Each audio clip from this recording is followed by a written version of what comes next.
Hi everybody and welcome to my YouTube channel. My name is Lauren and today I'm filming a different type of video than I usually do, so I hope you're very excited. This is going to be filling in my reading journal for the month of January. If you are after a book sleeve, whether it be for your e-reader, your notebooks, your smaller books, or your hardcover books, I have heaps of different sizes available and heaps of different fabrics available on my website right now as you're watching this video. There should be some on the website. I don't think this fabric is available anymore, and this one is mine for my reading journal. If you're interested in book sleeves, then make sure to check out my website down below. Otherwise, like this video, subscribe when you want to subscribe, and have a fantastic time watching.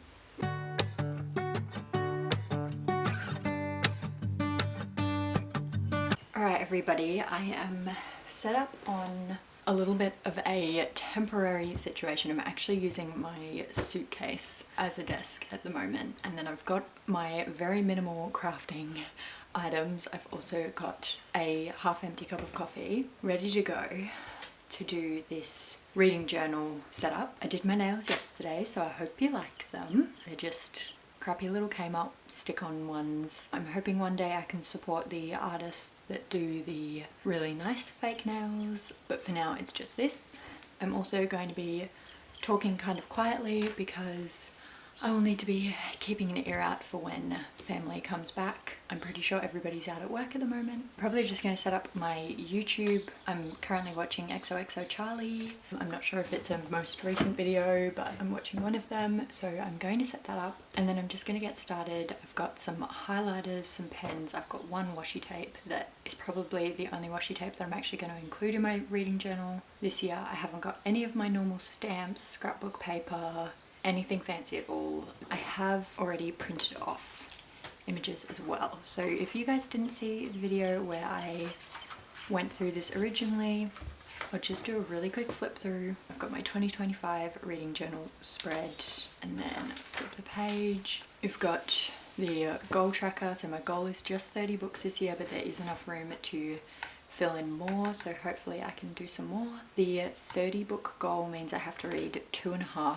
books every single month, so I know that from last year, so I'm just doing the same thing. The book summary, I'm just going to write in the title and the author in this line here, the star rating in this line, and then the month I read it in. I'm not sure whether or not to give myself 2 lines or just 1 out of all of these. I haven't counted how many there would be if I did give myself 2, so maybe I'll count that right now.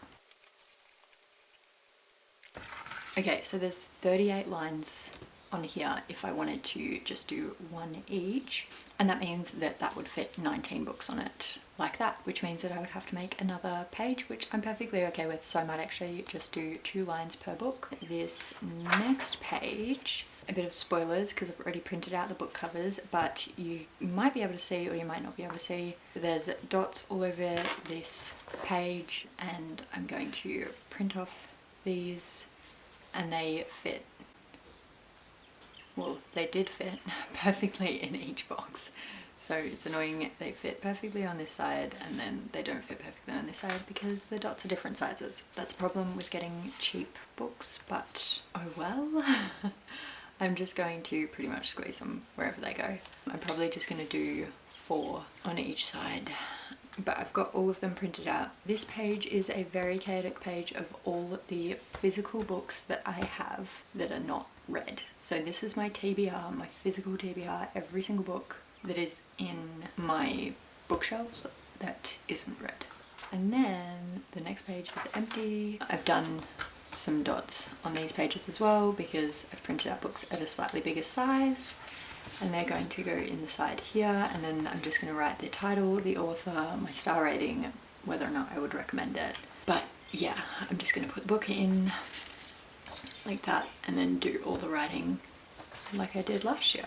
So now I'm going to flip to a little bit of a like slow time lapse and just add some music in, and you can watch me get this done, and then maybe as I get to the books I will start talking about them.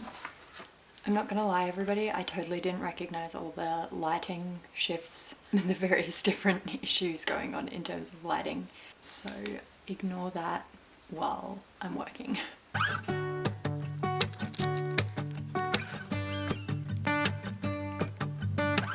It's been a while since I left. Nobody knows where I went, but I think I found my place. Don't worry, I'm doing just fine out in the islands where the time goes a little more my pace. I've been floating coast to coast, Bahamas to Puerto Rico. It don't matter if I'm lost, because I know when I'm with you I'm home. When I'm with you I'm home.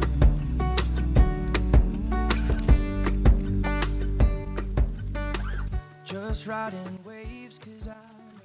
Alright everybody, I'm here to do a bit of a voiceover to share my thoughts on the books that I read in January.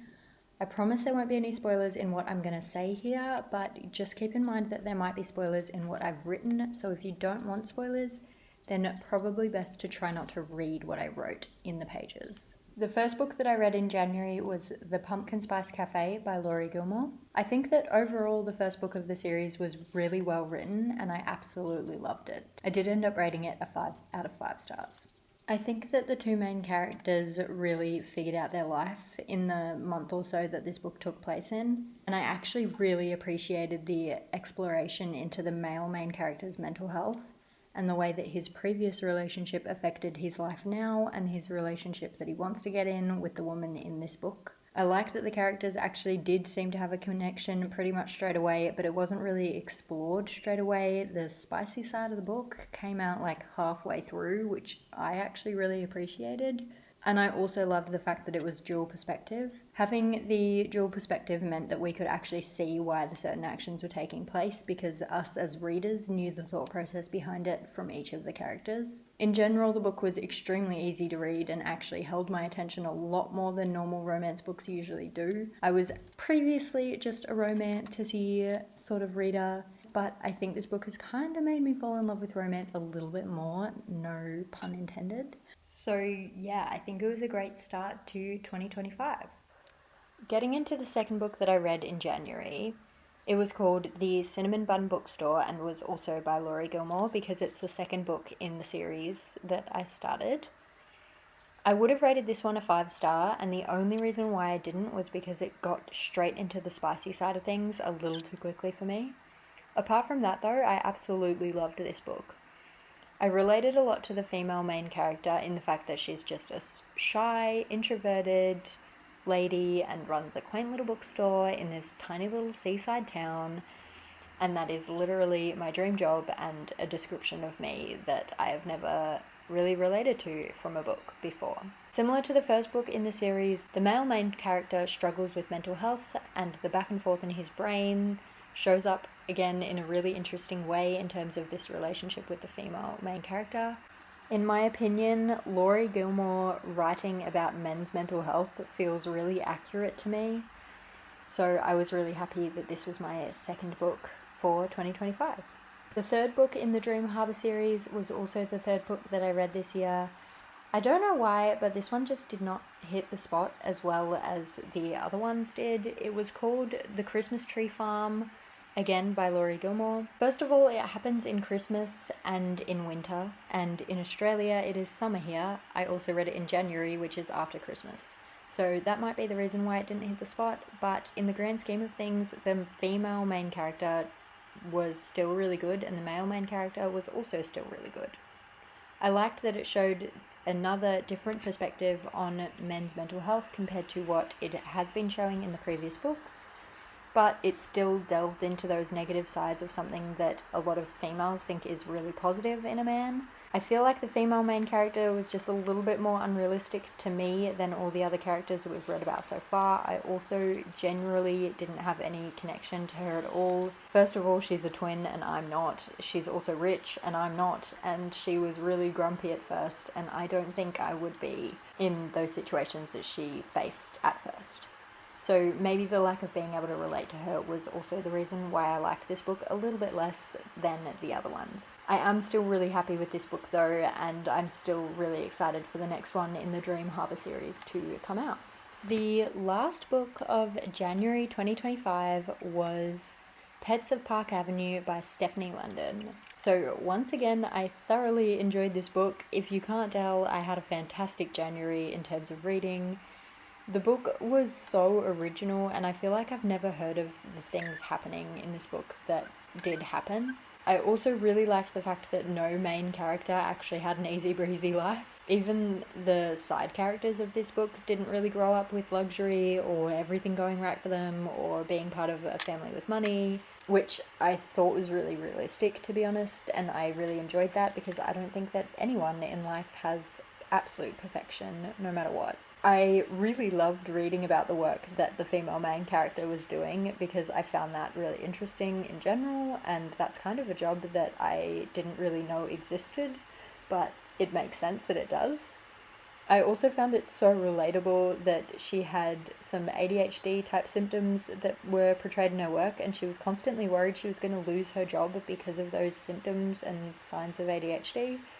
And although I don't have diagnosed ADHD, I felt a little bit like I related a bit too much to them. So I'm kind of questioning my brain right now. The love situation in this book was a little bit confusing, but by the end of it, I really enjoyed it. And I thought that it was really, again, original and nice to read about. I also read it very quickly, which was nice. Overall, in terms of reading, I think I did a great job in choosing my books this month, and all of them were really highly rated, so I'm really enjoying reading. Otherwise, I will let you guys get back to the real life on camera me.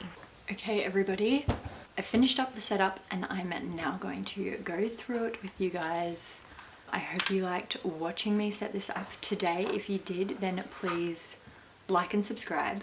Let's get through this look through. So the title page stayed the same. When I have a little bit more washi tape and fun stuff, I might decorate this bottom section here and a little bit along the top. Otherwise, I'm just leaving it as is. I'm going to take that little bookmark ribbon out and leave that hanging out the top. On this page, I added a little key down here with the different colours that can associate here so that I can see what I read this year.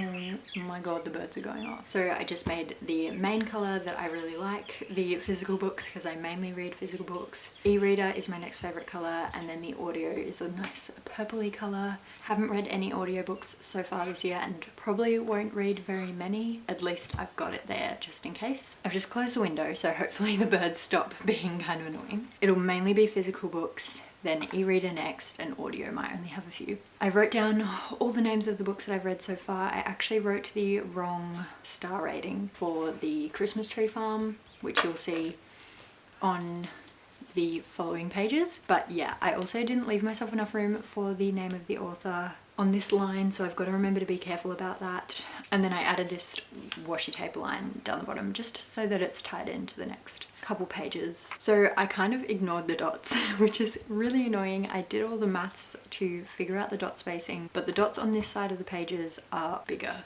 than this side. I looked through the whole book, the rest of the notebook, it's all the same. I'm pretty certain there is more dots on this page. Like, there's a smaller dot grid on this page than there is on this page. So I'm not thrilled about that. It explains why the next page had so many issues when I was setting it up, and I didn't notice it then, and I didn't actually notice it in this one either. So that's kind of funny, but oh well. We're just gonna live with it, and I'm just gonna put 4 books each line. So it's less books on this page than I thought, but it's no big deal. I'll just take it as it comes and it will be fine. Next up, we have this page where I used my absolute favorite highlighter. Don't ask me why I like highlighters like this so much, but the more invisible the highlighter is, the better to me. So I don't know if you guys will even be able to see. The Pumpkin Spice Cafe and the Pets of Park Avenue are both ticked off and highlighted. They're the only ones that I read that I had on my physical TBR so far this year. The other books that I read so far in January were both bought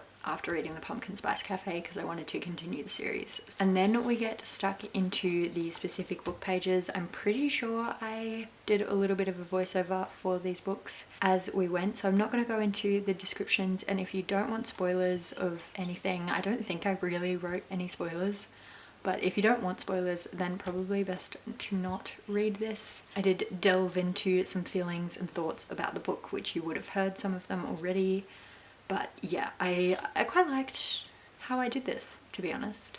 I think it looks really nice so far. It might change halfway through the year, but I think it looks really good, and it looks the exact same for this page. Again, it looks really good and I really like it. I'm not sure how I like the date, but I have a date stamp in the moving truck currently going to Perth. So once I get that back, the following pages of all the books I read for the rest of the year will probably have the stamped date rather than the written date, unless I can figure out a way to write it that I like. I also have a star rating stamp that I quite like, so I think I will probably be using that instead of writing the actual number as well. Otherwise, that is it. All the rest of the pages are fully empty. I'm very excited to fill them in though. I think that between the goal tracker and the book image library, they're going to look so good at the end of the year once they're all done, so I'm really excited for that. Otherwise, I'm going to get this back in my book sleeve so that it can stay protected, because I probably won't be looking at this one again until near the end of Feb, really. If you're wondering about the book sleeves, the sizes that I currently make my book sleeves do fit these books better. They're just that little bit wider. That means they're not as cozy and snug in there, but they're easy to get on and they're easier to deal with. This one was a test one because I also don't do the pocket anymore. If you really want a pocket, then you can definitely DM me or email me and ask for one, and I can do that. They also have a tag on them. I used to make the tags myself until I realized that they came off in the wash. So now this one just looks plain because I had to go through the washing machine. But yeah, again, if you want a book sleeve, then you can purchase one of the pre-made ones online, or you can message me and ask for some fabric options. I make 3 different sizes, one for e-readers, one for the smaller paperback books, and one for the larger paperback books slash hardcovers slash multiple books. And as you can see, the little notebooks, A5 notebooks, fit in this size perfectly.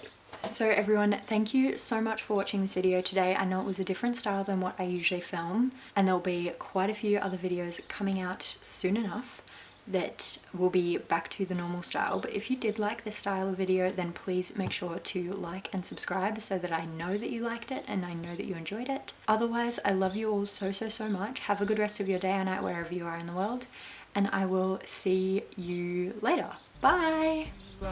It's so hard to wave up at a camera. Bye! It don't matter if I'm lost because I know. It don't matter if I'm lost because I know. When I'm with you, I'm home.